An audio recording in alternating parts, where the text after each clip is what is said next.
Hi, I'm Don Sproul, Executive Director of the Maine Landscape and Nursery Association, or MELNA. I want to thank you for this opportunity to share some information on Maine's horticulture industry and our association. Horticulture lays claim to being the well-kept secret of Maine agriculture, but according to the 2017 National Agriculture Statistics Service, horticulture is Maine's second largest crop, behind only potatoes and vegetables. We are the third largest component of agriculture overall, also trailing dairy.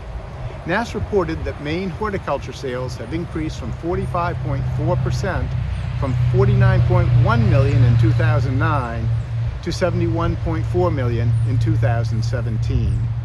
Maine horticulture operations increased from 250 to 965, a 286% increase over the same time period. The 45.4% increase in sales experienced by Maine is more than 2.5 times the national average increase of 18%. Why? I believe there are two reasons. First, horticulture is now included in the definition of agriculture in Maine state statutes. And second, MELNA established the Plant Something Plant Maine marketing program. On point number one, perhaps my earlier comment about the hort industry being a well-kept secret was too generous. The hort industry felt more like the long-lost cousin of agriculture. In fact, for years, Maine did not include horticulture in its definition of agriculture. All 49 other states, the District of Columbia, and the United States government all included horticulture as part of agriculture. Maine stood alone in excluding horticulture. This meant all Maine nurseries, greenhouses, etc. were required to pay sales tax on all inputs required for plant production. This put Maine businesses at a significant competitive disadvantage. For over 30 years, every Maine legislature passed legislation to add horticulture to the definition of agriculture. But every time it passed, the legislation laid on the appropriations table with a fiscal note due to the loss of sales tax income for the purchase of inputs. Every time it died on the table, failing funding for final enactment. Until 2012.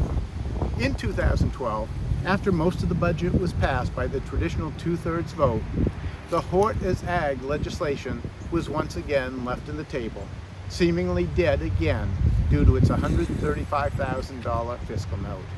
But the governor and the majority party passed and enacted a supplemental budget bill that did fund the $135,000, and horticulture finally became defined as part of agriculture. Since that time, tax revenues generated by increased sales by greenhouses and nurseries has averaged more than $1.75 million annually. That's a pretty good trade for the $135,000 fiscal note. Had they enacted this over 30 years ago, the state would have enjoyed those additional tax revenues all these years. On point number two, in 2016, MELNA launched the Plant Something Plant Maine campaign, which emphasizes planting for better health, economic value, and the environment. Feeling stuck at home? Get your garden on. There's never been a better time to get outside and plant a garden. Planting and gardening is good for the soul, good for the environment, great exercise, and a wonderful family activity.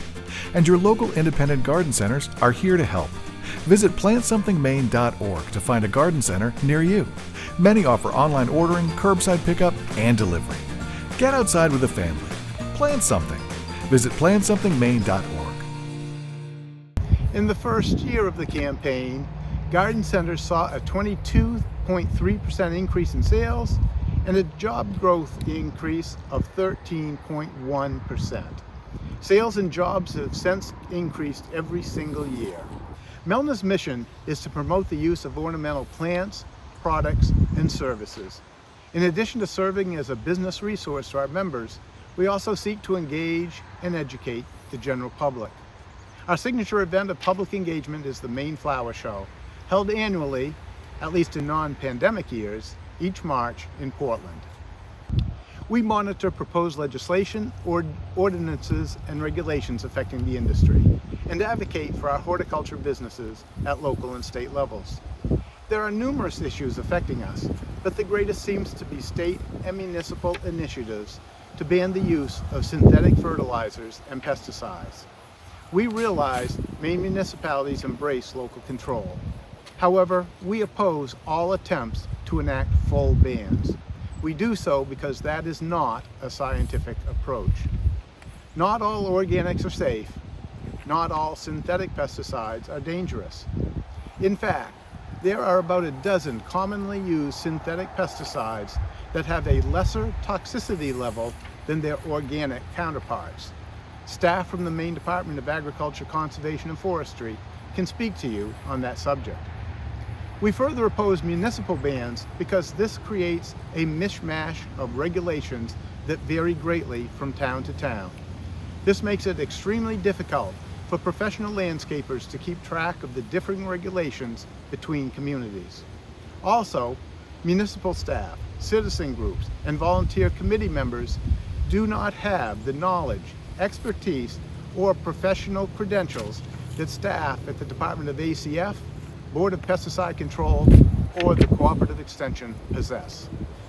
The state of Maine and the United States both officially recognize and advocate integrated pest management as the best way to combat invasive pests.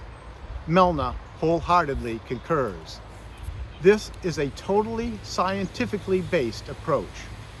Integrated pest management is an approach to controlling insects and other crop pests that combines various physical, chemical, and biological methods in an attempt to reduce reliance on pesticides. MELNA, through our Plant Something program, has been running an awareness program to educate the general public on integrated pest management. When it comes to a healthy, happy garden, it's all connected. Integrated pest management is a science-based approach to creating and managing a healthy garden. When managing invasive species and unwanted pests, always use the safest approach. Learn hundreds of safe, natural ways to manage unwanted pests and species and get helpful info on the safest products available. Find a solution with the least impact on your garden and the environment at plantsomethingmaine.org/IPM. Happy planting!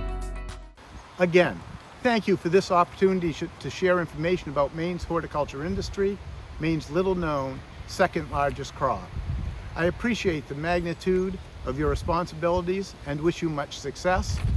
On behalf of MELNA members, we look forward to working with you and remain available to answer any questions you may have now and in the future.